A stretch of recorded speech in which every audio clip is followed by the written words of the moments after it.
विद्यार्थी मित्रांनो नमस्कार.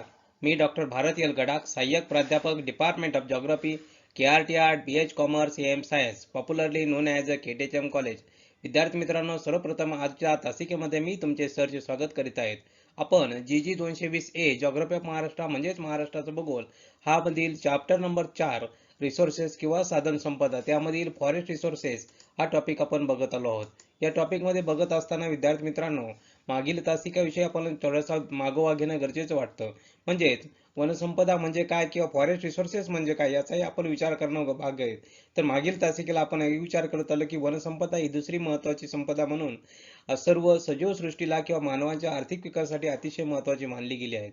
वनांनाच वेगवेगळी नावं दिली गेली आहेत. म्हणजे यामध्ये असेल जंगले असेल, अरण्य असेल, वने असेल, या वेगवेगळ्या नावाने वापरले गेले आहेत. वन हे एक राष्ट्रीय संपदा आपण मानली गेली आहेत. म्हणजेच वनांचे अस्तित्व पर्यावरणाच्या संतुलनाच्या दृष्टीने अतिशय महत्त्वाचे मानले जाते. म्हणजेच पर्यावरणाच्या संतुलनासाठी शास्त्रीय दृष्टिकोनातून एकूण जमिनीच्या 33% जमीन अरण्याखाली असणे किंवा जंगल व्याप्त असणे आवश्यक आहेत. पण जर आपण याचा विचार करत आलो की जगामध्ये जर असेल तर जगामध्ये फक्त 31% राहिले, भारतामध्ये 21.67%. तर तेच जर महाराष्ट्राचा विचार केला तर फक्त 16.50% अरण्य क्षेत्र आहेत. म्हणजे हे आपण अपेक्षित प्रमाणापेक्षा खूपच कमी आहेत असं आपल्या या ठिकाणी म्हणता येईल. ह्याही गोष्टी आपण अभ्यासल्या आहेत की ज्या ठिकाणी अरण्य किंवा जंगले असलेली विरळ होत चालली, याची गुणवत्ताही कमी होत चालली. म्हणजे जर आपण महाराष्ट्राचा जर थोडासा विचार केला किंवा महाराष्ट्राच्या बाबतीमध्ये आपण जर थोडासा विचार करत आलो आहोत, तर महाराष्ट्राचा विचार करत असताना या अरण्य क्षेत्राखाली असणारे क्षेत्र झपाट्याने कमी होत आहे. सन 1960च्या दशकामध्ये असणाऱ्या या गोष्टी होत्या. त्यामध्ये त्या सर्वात महत्वाची गोष्ट आहे की 1960 मध्ये महाराष्ट्रातील असणारे वनाखालील क्षेत्र जर बघितलं आपण तर वनाखालील क्षेत्र फक्त 20.77% होतं. तेच जर 1919 मध्ये बघितलं तर 60.50 पर्यंत कमी झाले. याचाच अर्थ आपण असा विचार केलो की मागील 60 वर्षाच्या काळात किंवा 59 वर्षाच्या कालखंडामध्ये जवळजवळ 4.27% क्षेत्र कमी झाले आहेत. मात्र आता ह्याच गोष्टी आपण बघित असताना मागील काही उपाययोजना करणे गरजेचे आहेत. म्हणजे वन एक साधन संपदा आहे किंवा साधन संपदा म्हणून तिचं कसं महत्व वाढवता येईल किंवा महत्व करता येईल किंवा महाराष्ट्राच्या आर्थिक विकासामध्ये किंवा जैविक विविधतेसाठी वन एक कशी खूप महत्वाची आहे मानली गेली पाहिजे याचाही विचार आपण त्या ठिकाणी केला. किंवा वन म्हणजे काय याचाही आपण मागील तासिकेला विचार केला. वन संपदा कशाला म्हणायचं, अरण्य कशाला म्हणायचं, किती टक्के क्षेत्र असेल तर त्याला आपण फॉरेस्ट असं म्हणतो, याचा विचार आपण मागील तासिकेला केला आहे.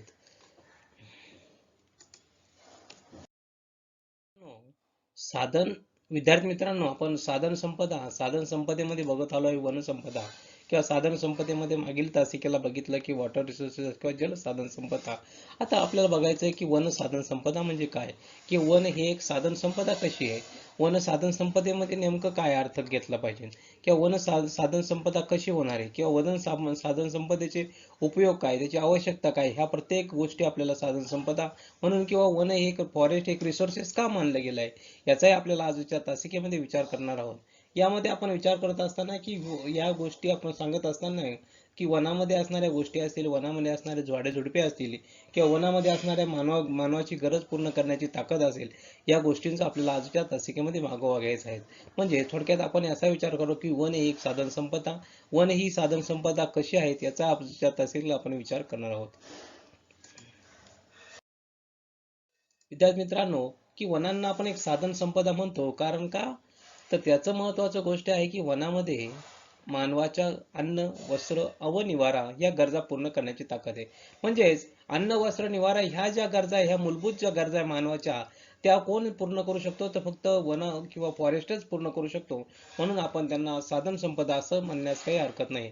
थोडक्यात ह्या गोष्टी आपण सांगत असताना की वनांना किंवा जंगलांना किंवा फॉरेस्टला जर आपण म्हटलो की साधन संपदा, तर फॉरेस्टला साधन संपदा म्हणण्याचं सर्वात महत्वाचं कारण आहे की मानवाला असणाऱ्या या मूलभूत गरजा पूर्ण करण्याची क्षमता या वनांमध्ये आहे किंवा जंगलांमध्ये आहेत. म्हणजे थोडक्यात आपण असाही विचार करू की मानव आपल्या सुरुवातीपासून आपल्या गरजा पूर्ण करण्यासाठी प्रामुख्याने जंगलावर किंवा या अरण्यांवरती अवलंबून होता. म्हणजे सुरुवातीला अन्नाची गरज असेल तर अन्नाची गरज भागवण्यासाठी मानवाला जंगलामध्येच फिरावं लागत असे. म्हणजे थोडक्यात असं विचार केला पाहिजे. की मानव आपल्या सुरुवातीपासून म्हणजे प्रारंभीच्या काळापासून तर आजपर्यंत प्रत्येक गोष्ट, प्रत्येक आपली गरज पूर्ण करण्यासाठी थोड्याफार का प्रमाणात जंगल असेल किंवा थोड्याफार प्रमाणात अरण्यावर अवलंबून आहेत असे आपल्या या ठिकाणी म्हणता येईल. म्हणजेच आज जर आपण असा विचार केला की आज आपल्या विविध प्रकारच्या गरजा आहे, कोणकोणत्या गरजा असेल, वेगवेगळ्या प्रकारच्या गरजा आहे. आर्थिक विकासासाठी असेल, सर्वात महत्त्वाची गोष्ट आहे आर्थिक विकास साधायचा असेल तर सर्वात महत्त्वाचं गोष्ट आहे की वनांचा त्या ठिकाणी मोठ्या प्रमाणात वापर त्या ठिकाणी होत आहेत. थोडक्यात आपण असाही विचार करू की मानव सुरुवातीला प्रारंभीच्या काळामध्ये म्हणजे असणाऱ्या अवस्थेमध्ये असणार किंवा प्रारंभीच्या अवस्थेमध्ये असणारा मानव स्वतःची अन्नाची गरज जर भागवायची असेल तर अन्नाची गरज भागवण्यासाठी तो पूर्णपणे जंगलावरच अवलंबून होतात. म्हणजे जंगलावरती अवलंबून होतात किंवा वनावरती अवलंबून होतात. त्याचे कारण काय? तर वनातील असणारी फळे असेल, पाने असेल, कंदमुळे असेल, फुले असेल, या सर्वांचा वापर करून तो त्याची गुजराण करत होता किंवा त्याचं जीवन जगत होता. म्हणजे सर्वात महत्त्वाची गोष्ट आहे की त्या ठिकाणी असणाऱ्या या जंगलातील असणारी वने, फळे असेल, पाने असेल, कंदमुळे असेल किंवा वेगवेगळ्या गोष्टी असेल की जे जे मानवाला अन्न म्हणून ते माणूस प्राशन करून खाऊ शकत होता, त्या सर्व गोष्टी या जंगलात मध्ये मानवाला मिळत होत्या. म्हणून सर्वात महत्त्वाची अन्नाची गरज मानवाची ही सर्वात प्रथम पूर्ण करण्याचं काम हे वनाकडे होतं किंवा जंगलाकडे होतं असे आपल्याला म्हणता येईल. आता थोडक्यात आपण असा विचार करू की अश्मयुगीन कालामध्ये अश्मयुगीन कालखंडामध्ये मानव ज्या ठिकाणी राहत होता किंवा ते गरज पूर्ण करत होता, म्हणजे थोडक्यात अन्नाची गरज त्या ठिकाणी पूर्ण केली आहे. अश्मयुगाचा जर आपण विचार केला, अश्मयुगामध्ये असणाऱ्या मानव अनेक वर्ष गुहेमध्ये राहिला आणि कालांतराने तो त्याचे निवारा, झोपडी, कच्ची घरे, बांधकाम, झाड लाकूड फांद्यांचा वापर करू लागला. आता थोडक्यात आपण असाही विचार केला पाहिजे की प्रत्येक गोष्ट विचार करत असताना की मानवाने या ठिकाणी निर्माण केलेल्या किंवा मानवाने आपल्या स्वतःच्या गरजा पूर्ण करण्यासाठी वनांचा वापर केला आहे असं आपल्या या ठिकाणी नमूद करूया. आता शेतीचा शोध लागल्यामुळे जंगलातील विविध झाडे असेल, झुडपे असेल, पिके असेल, असे माणूस त्या ठिकाणी वाढू लागला आणि त्याची सर्वात महत्त्वाची गोष्ट आहे की तो आपल्या अन्नाची गरज त्या ठिकाणून पूर्ण करू लागला. म्हणजे शेतीचा शोध लागल्यामुळे त्यामुळे जंगलातील असणाऱ्या या फळे, पाने आणि कंदमुळे असेल यावर अवलंबून असणारा मानव पर्यायाने एका ठिकाणी स्थायिक झाला आणि थोडक्यात या ठिकाणी त्याने विविध प्रकारची झाडं असेल, झुडपे असेल किंवा पिकं असेल यांना तो त्याच ठिकाणी ग्रोईंग किंवा त्या ठिकाणी वाढवण्यास सुरुवात केली आणि त्यामुळे त्या ठिकाणी मानवाची अन्नाची गरज पूर्ण झाली असं आपल्याला म्हणता येईल. आता यानंतर पुढे गेल्यानंतर आपण असं म्हणू या अश्मयुगाकडे येऊया. आता अश्मयुगात जरा मानवाचा विचार केला तर अश्मयुगामध्ये मानव हा एका गुहेमध्ये राहायचा. आता गुहेमध्ये राहत असताना त्याला त्याची सर्वात महत्त्वाची गोष्ट होती की निवारा. आता निवारा तर तो गुहेचा आधार घेऊन होता, परंतु मानवाने पुढे झोपडी किंवा कच्ची घरं बांधण्यासाठी सर्वात महत्त्वाचा गोष्ट वापर केला तीच वनातील किंवा जंगलातील लाकूड असेल, पाने असेल, फांदे असेल यांचा वापर करू लागला. म्हणजे थोडक्यात निवाऱ्यासाठी सुद्धा त्याने जंगलाचाच वापर केला. म्हणजे पहिल्यांदा अन्नाचा वापर अन्न मिळवण्यासाठी त्याने जंगलांचाच वापर केला आणि निवारा तयार करण्यासाठी सुद्धा प्रामुख्याने त्याने जंगलाचाच वापर केला आहे आपल्याला दिसून येतं. जर आज आपण थोडासा विचार करूया, मोठ्या प्रमाणात घरे असेल, इमारती असेल, बांधकामासाठी प्रामुख्याने लाकूड हे महत्त्वाचे मानले जाते. म्हणजे लाकडाशिवाय कोणत्याही प्रकारच्या मोठमोठ्या इमारती असेल, बांधकाम असेल तर त्यासाठी ते शक्य नाही. म्हणजे लाकूड हे अतिशय महत्त्वाचं आहे. लाकूड कुठे उपलब्ध असेल तर ते जंगलात उपलब्ध असेल किंवा वनामध्ये उपलब्ध असतं. थोडक्यात सुरुवातीच्या काळामध्ये जरी आता हे आपण बघितलं की आता मानवाने निवाऱ्याची गरज ही वनातूनच पूर्ण केली आहे. आता आपण या ठिकाणी जाऊया ते मानवाने आपली वस्त्र किंवा अन्न, वस्त्र, निवारा, वस्त्राची गरज कशी पूर्ण केली. तर सर्वात महत्त्वाची गोष्ट आहे की सुरुवातीला मानवाने आपले सर्व गोष्टी रक्षणासाठी कृत्रिम धागा असेल, झाडाची साल असेल, पाने असेल, मऊ असेल, लाकूड असेल यांचा वापर केला. आणि सर्वात महत्त्वाची गोष्ट आहे की ह्या गोष्टीच त्याने विशेषतः गरज पूर्णसाठी म्हणजे वस्त्राची गरज पूर्ण करण्यासाठी मानवाने कृत्रिम धागा असेल, झाडांची साल असेल, पाने असेल किंवा मऊ लाकडापासून बनविल्या गेल्या आहेत, याही आपल्या या ठिकाणी आपल्याला सांगता येईल. म्हणजे थोडक्यात शेतीला पिकवून त्यानं कापड तयार केले आणि त्यापासून तयार झाले कापड तो वापरत आला आहे. आणि म्हणजे शेतीवर आधारित असणारे उद्योग असतील, शेतीवर असणाऱ्या ह्या गोष्टी त्याने तयार केल्या. म्हणजे कापड तयार करण्यासाठी त्याने तशा प्रकारचे पिके घेतली आणि त्यातून तो वापरत आला आहे असे आपल्याला म्हणता येईल. म्हणजे आता थोडक्यात पुढे आपण असंही म्हणू की इंधन म्हणूनही त्याने मोठ्या प्रमाणात लाकडाचा वापर केला आहे. आज मानव जगत असला तरी मानवाने मोठ्या प्रमाणावर या इंधनाचा वापर केल्यामुळे मोठ्या प्रमाणात लाकडाचा वापर करून तो इंधन म्हणून वापरतोय. आज काही प्रमाणामध्ये की जंगलामध्ये असेल किंवा ग्रामीण भागामध्ये असेल तर ग्रामीण भागामध्ये इंधन म्हणूनही त्या प्रामुख्याने जंगलातील असणाऱ्या लाकडांचा वापर केला जातो असं आपल्याला या ठिकाणी म्हणता येईल. थोडक्यात आंबाडी असेल, घायपत असेल, नारळ असेल, ताग असेल यापासून मानव सौंदर्य असेल किंवा सुतळा असेल किंवा कापड तयार करतो आणि याचाही वापर करत आलो आहे असं आपल्याला या ठिकाणी म्हणता येईल. थोडक्यात असा आपला विचार करत असताना या गोष्टी आपल्याला साध्य कराव्या लागतील असं आपल्याला म्हणता येईल. आता त्यानंतर पुढे गेल्यानंतर आपण मानवाच्या वेगवेगळ्या गरजा असतात. त्या गरजा पूर्ण करण्यासाठी प्रामुख्याने सर्वात महत्त्वाचा जो गोष्ट आहे तर ती आहे तो जंगल आहे. या जंगलातून त्या गरजा नक्कीच पूर्ण केल्या जातात असं आपल्याला म्हणता येईल. आता मानव आपल्या इतर दुय्यम गरजा पूर्ण करण्यासाठी वनांचा मोठ्या प्रमाणावर वापर करतो हे आपल्याला माहिती आहे. म्हणजे वनांचा वापर करत असताना वेगवेगळ्या गोष्टी असतात. त्यामध्ये निलगिरी असेल, चंदन असेल, या वनस्पतीपासून सुगंधी तेल करून त्याचा वापर केला जातो. आता ह्याही गोष्टी आपल्याला कुठे सापडतात? तर वनामध्ये सापडत असतात. म्हणजे दुय्यम प्रकारच्या गरजा जरी पूर्ण करायच्या असेल तर मानवाला हा वनाचाच आधार घ्यावा लागतो असं आपल्या या ठिकाणी नमूद करता येईल. आता वनामधून डिंक असेल, मेण असेल, मध असेल, लाख असेल, सुपारी असेल, वनौषधी असेल, मसाल्याचे पदार्थ असेल, हे सर्व गोष्टी मानव गोळा करतो आणि आपली गरज पूर्ण करतो असं आपल्याला या ठिकाणी म्हणता येईल. म्हणजेच थोडक्यात वेगवेगळ्या उद्योग असतील, वेगवेगळे उद्योग व्यवसाय असतील, त्या उद्योगासाठी जो प्रकारचा कच्चा माल लागतो तो कच्चा माल हा जंगलातूनच प्राप्त होतो आणि त्याच जंगलातील असणाऱ्या पदार्थांचा वापर करून त्याच्यावर वनावर आधारित उद्योग आपल्याला या ठिकाणी निर्माण केले आहेत मानवाने असं आपल्याला म्हणता येईल. थोडक्यात आता जहाजबांधणी उद्योगाकडे येऊया. जहाजबांधणी उद्योग असेल, रेल्वे स्लीपर्स असेल, खेळाचे साहित्य असेल, शेती फर्निचर असेल, शेतीची अवजारे असतील, कागद असेल, रबर असेल, आगपेढी उद्योग असेल, सुगंधित अत्रे असेल किंवा प्लायवूड असेल, या सर्व गोष्टी जर हे सर्व अवलंबून आहेत तर ते वनामध्ये असणाऱ्या वेगवेगळ्या पदार्थावर अवलंबून आहेत असं आपल्या या ठिकाणी म्हणता येईल. थोडक्यात असा आपण विचार करू की प्रत्येक गोष्ट मानवाला ही वनामधून मिळत असते. म्हणजे वन हे खरोखर साधन संपदा आहे की वन एक संपदा आहेत असं आपल्या ठिकाणी नमूद करता येईल. थोडक्यात मानवाच्या आर्थिक विकासामध्ये असेल कुठल्याही विकासामध्ये असेल सर्वात महत्वाचा एक पाया किंवा योगदान हे अरण्यांचं आहे किंवा वनांचं आहे किंवा जंगलांचं आहे असं आपल्याला म्हणता येईल. जंगल नसेल तर मानवाचा विकासच होऊ शकत नाही असंही आपण या ठिकाणी म्हणू शकतो. असं आपल्या या ठिकाणी म्हणत असताना की महाराष्ट्राच्या या जंगलांच्या विषयी आपण थोडक्यात विचार करू की महाराष्ट्राचे अरण्याचे क्षेत्र सुमारे 54 लाख हेक्टर आहे. आता महाराष्ट्राची 17% क्षेत्र ही अरण्याखाली आहेत असं आपण मग सांगितलंय. आता महाराष्ट्राचे क्षेत्रफळ तुम्हाला माहिती आहे की महाराष्ट्राचे क्षेत्रफळ एवढे लाख हेक्टर आहे म्हणजे 307.58 लाख हेक्टर आहे आणि महाराष्ट्राच्या क्षेत्रफळाच्या विशाल राज्यामध्ये महाराष्ट्राचं जे विशाल राज्य या विशाल राज्यामध्ये 61,962 चौरस किलोमीटर पाणी जमीन वनाखाली आहेत. आता वनाखालील एकूण भूप्रदेशापैकी 20.10% प्रमाणात आहेत आपलं असं म्हणता येईल.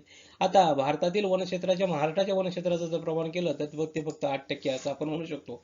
आता महाराष्ट्राच्या बाबतीमध्ये विचार केला तर महाराष्ट्रात सर्वाधिक जंगले असणारा विभाग हा नागपूर आहे. तर सर्वात कमी जंगले असणारा विभाग म्हणजे औरंगाबाद विभाग किंवा मराठवाडा विभाग असं आपल्या या ठिकाणी म्हणता येईल.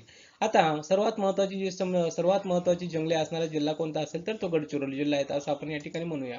आता 2019च्या आकडेवारीनुसार जर आपण बघितलं सर्वात जास्त अरण्याचे क्षेत्र असणाऱ्या गडचिरोली जिल्ह्यामध्ये 9,916 स्क्वेअर किलोमीटर किंवा चौरस किलोमीटर, त्या खालोखाल नंदुरबार असेल, चंद्रपूर असेल किंवा महाराष्ट्राचा जर एकूण विचार केला तर एकट्या 21.27% एकट्या गडचिरोली जिल्ह्यामध्ये महाराष्ट्राचं असणारं हे वनांचं क्षेत्र या ठिकाणी आपल्याला नमूद करता येईल.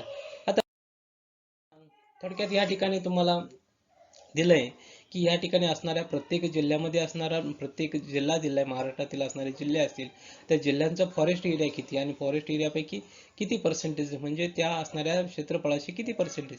आता उदाहरणार्थ अहमदनगरकडे बघूया. अहमदनगरचं 200.89 हा फॉरेस्ट एरिया चौरस स्क्वेअर किलोमीटर मध्ये दिला आहे. अकोला असेल तर अकोल्याचं 340.37, अमरावती असेल तर 3,167.77, औरंगाबाद असेल 267.93, भंडारा असेल तर 998.92, बीड असेल 164.3, बुलढाणा असेल 591.4 आणि 6.12%. चंद्रपूर असेल 4,054.46 म्हणजे 35%. धुळ्याचं 301.27 म्हणजे 4% साधारणपणे आणि गडचिरोली बघा 9,916.94 म्हणजे 68.81% त्या ठिकाणी त्याचं म्हणजे एकूण त्याच्या क्षेत्रफळाशी आपण जर हे केलं तर आपल्याला या ठिकाणी क्षेत्रफळ निघेल. म्हणजे आता गोंदियामध्ये येऊ घ्या 1,938.59 म्हणजे 37%. त्यानंतर हिंगोली असेल 110.1 स्क्वेअर किलोमीटर किंवा चौरस किलोमीटर असं म्हणतात. जळगाव असेल तिथे एक 1146.84 स्क्वेअर किलोमीटर.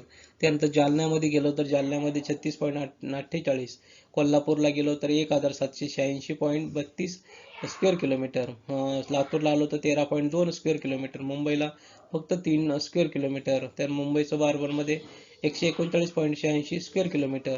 आता नागपूरला 2000 स्क्वेअर किलोमीटर, नांदेडला असेल तर 936 स्क्वेअर किलोमीटर, नंदुरबारला 1195.99 स्क्वेअर किलोमीटर, नाशिकला 1076.55 स्क्वेअर किलोमीटर, उस्मानाबादला 49.66, परभणीला 40.43, पुण्यात गेलो तर 1710.86 स्क्वेअर किलोमीटर, रायगडला आलो तर 2939.46 चौरस किलोमीटर, रत्नागिरीला 4212.90 चौरस किलोमीटर, सांगलीला आलो 150.13 स्क्वेअर किलोमीटर, साताऱ्याला आलो तर 1278.37 स्क्वेअर किलोमीटर, सिंधुदुर्गला 2827.98 स्क्वेअर किलोमीटर, सोलापूरला 49.37 स्क्वेअर किलोमीटर, ठाणे म्हणजे पालघर दोन्ही मिळून 2998.9 स्क्वेअर किलोमीटर, वर्ध्याला असेल तर 881.95 चौरस किलोमीटर, वाशिमला असेल तर 296.76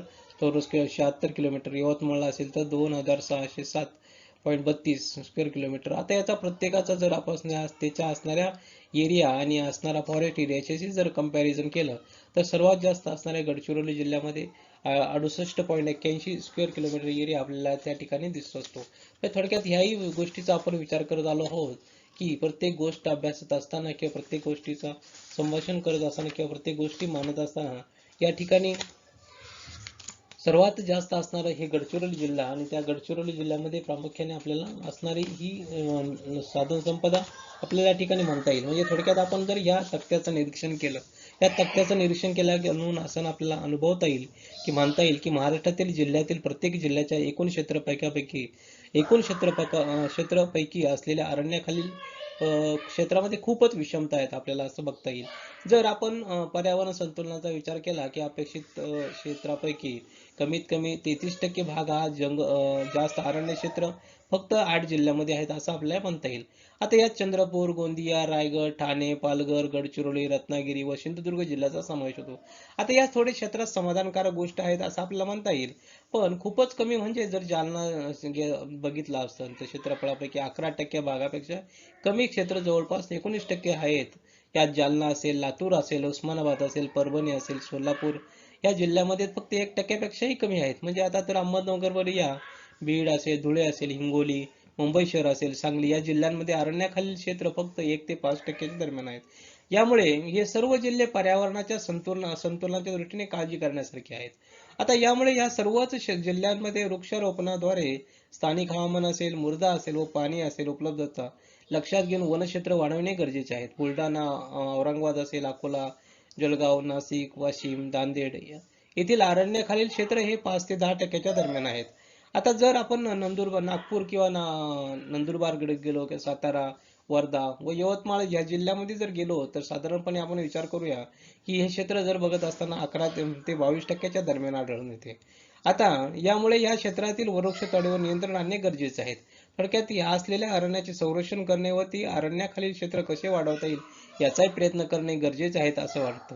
म्हणजे आता आपण अमरावतीकडे घेऊया. अमरावती, भंडारा, कोल्हापूर, मुंबई उपनगरामध्ये 22 ते 33% दरम्यान अरण्याखाली क्षेत्र आहेत. जर या जिल्ह्यांमध्ये आपण जाणीवपूर्वक आणि नियोजनबद्ध वृक्षारोपण जनतेच्या मदतीने घेतले तर अरण्याखाली क्षेत्र नक्कीच वाढवता येईल. या क्षेत्रामध्ये पर्जन्य असेल, मृदा अरण्यांसाठी अनुकूल आहेत. या जिल्ह्यांमध्ये नागरीकरण, उद्योगधंदे हे क्षेत्र वाढणार नाही, त्यासाठी वनक्षेत्र कमी होणार नाही याचा विचार करून नियोजन करणे गरजेचे आहे. आज महाराष्ट्रातील वनक्षेत्र जर आपण विचार केला तर 16.50 हे 2019च्या आकडेवारीनुसार भविष्यात ते 33% करणे क्षेत्रापर्यंत वाढवणे गरजेचे आहे. यासाठी आपण सर्वात महत्त्वाची गोष्ट आहे शासकीय यंत्रणा असेल, स्थानिक प्रशासन असेल, स्थानिक स्वराज्य संस्था असतील, शाळा असतील, महाविद्यालय असेल, खाजगी सेवाभावी संस्था असतील, या सर्वांनी एकत्रित येऊन जाणीवपूर्वक प्रयत्न केले पाहिजे तर नक्कीच त्या ठिकाणी 10 ते 15% आपण वाढ करू शकतो असं आपल्याला या ठिकाणी म्हणता येईल.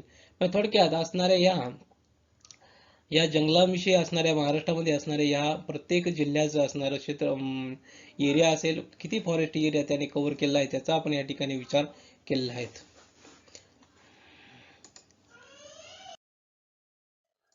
आता आपण याचा विचार करत असताना की नागपूर विभागामध्ये 38% क्षेत्र पाहावयास मिळते. या उलट मराठवाड्यात फक्त 2.8 लाख क्षेत्र आहेत. आता मराठवाड्यामध्ये जर आपण महाराष्ट्रातील जिल्ह्यामध्ये सर्वात कमी क्षेत्रफळ हे उस्मानाबाद जिल्ह्यात आहेत आपल्याला असेही आपण त्या ठिकाणी म्हणता येईल. त्याचबरोबर लातूर असेल, जालना असेल, रत्नागिरी या ठिकाणी अरण्याचे क्षेत्रफळ कमी आहेत असे आपल्याला माहिती आहे. तर ठाणे असेल तर नाशिक, अमरावती मिळून राज्याचे जर एकूण बघितलं तर अरण्याच्या क्षेत्राचा वाटा आणि जर ह्या गोष्टी जर बघितल्या कोकणामध्ये जर गेलो तर राज्याच्या 11% अरण्याचे क्षेत्र आहेत. यामध्ये ठाणे, रायगड जिल्ह्यांचा वाटा मोठा आहे. आता अरण्याच्या जिल्ह्यांच्या बाबतीमध्ये जर आपण विचार केला तर भौगोलिक क्षेत्रफळाच्या टक्केवारी पाहता असा निष्कर्ष निघतो की गडचिरोली जिल्ह्यामध्ये 68.81 क्षेत्र अरण्याखाली क्षेत्र आहे. त्या खालोखाल ठाणे असेल, धुळे, नंदुरबार दोन्ही मिळून असेल तर चंद्रपूर असेल, ठाणे असेल, अमरावती या जिल्ह्यांचा क्रमांक लगभग आपल्याला या ठिकाणी म्हणता येईल. आता भूप्रदेशाचा विचार करत असताना गोदावरी असेल, भीमा असेल, कृष्णा या नद्यांच्या खोऱ्याच्या उगमाजवळचा प्रदेश असेल किंवा वर्धा असेल किंवा पैनगंगा किंवा प्राणहिता खोरे असेल, तापी गिरणा खोरे असेल या अरण्यांचा प्रामुख्याने विशेष त्या ठिकाणी प्रसिद्ध होत आहेत. याचा कोकणात सर्वसाधारणपणे जर आपण विचार केला कोकणामध्ये अरण्यांचा प्रदेश सर्वात जास्त आहे असे आपल्या ठिकाणी म्हणता येईल. किंवा त्याचबरोबर सह्याद्री पर्वतावर विपुल वनसंपदा आहे हे आपल्याला माहिती आहे की सह्याद्री पर्वत मोठ्या प्रमाणावर असणारी ही साधन संपदा किंवा वनसंपदा आहे. त्या मानाने जर आपण विचार केला की पठारावर फारशी त्याप्रमाणे अरण्य नाहीत की जंगल नाहीत. त्यामुळे सर्वात महत्त्वाची गोष्ट आहे की त्या ठिकाणी खोटी जंगले आढळून येतात. आता महाराष्ट्राचा जर आपण विचार केला तर महाराष्ट्राचा आर्थिक दृष्टीने विचार करत असताना आपल्याला असे उपयुक्त वेगवेगळे प्रकार त्या ठिकाणी उपयुक्त असं वनस्पतींचे प्रकार बघावयास मिळतील. म्हणजे राज्यात टिंबरचे उत्पादन असेल तर 21 प्रकारे उत्पादन केलं जातं आणि दुय्यम 19 प्रकारे उत्पादन केले जातं. म्हणजे अरण्यातून प्रामुख्याने टिंबर असेल किंवा जळाव लाकूड हे प्रमुख उत्पादने मिळत जातात. आता पूर्व विदर्भामधून गेलं तर 50% ठाणे, नाशिक आणि धुळे जिल्ह्यातील अरण्यामध्ये 40% टिंबरचे उत्पादन टिंबर म्हणून सर्वात मौल्यवान लाकूड आपल्या सागवानाचे आहेत असं माहिती आहे. आता चंद्रपूर असेल, गडचिरोली असेल, ठाणे, अमरावती, यवतमाळ ह्या नाशिक जिल्ह्यामधून संघाची अरण्य आहेत असे आपल्या ठिकाणी म्हणता येईल.